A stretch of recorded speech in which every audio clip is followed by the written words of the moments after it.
Hey guys, Matt here. This is my review of Whiplash.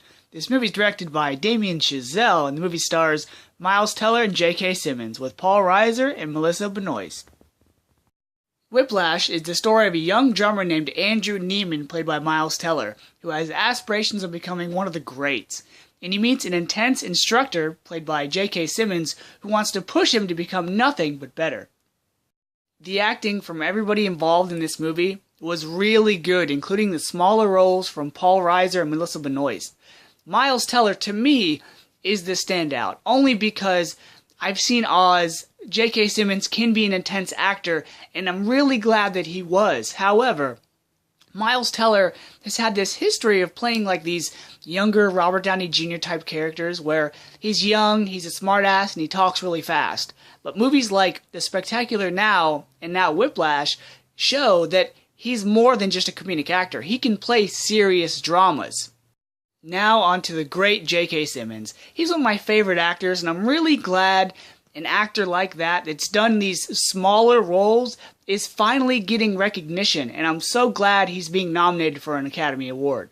Now, if you have not seen any of J.K. Simmons' work, watch his previous stuff before you see this movie, because he may just scare you and intimidate you to the point where you won't want to watch any of his movies again. Check out Oz. He's one of the main reasons why I never want to go to prison, is for characters as scary as him.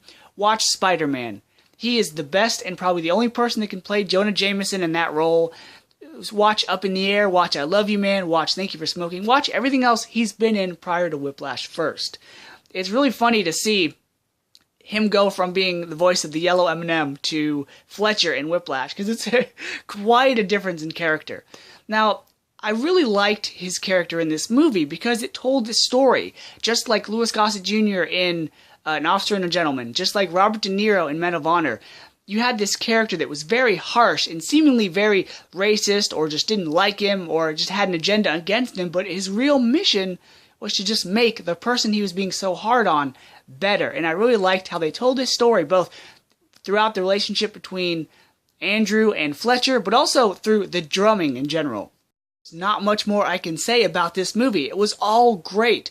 The acting, the story being told between Andrew and his father, Andrew and Nicole, Andrew and Fletcher. It was all beautiful. There were some intense parts where I'm like, okay, this movie can't get any worse as far as the bad language or the name calling, or even Andrew's dedication to wanting to one-up Fletcher. But it gets better and it gets worse, but it's in a way to where it helps propel the story forward. There was plenty of times where I thought the movie was going to end, and I was like, okay, if the movie ends right here, I'll be kind of mad.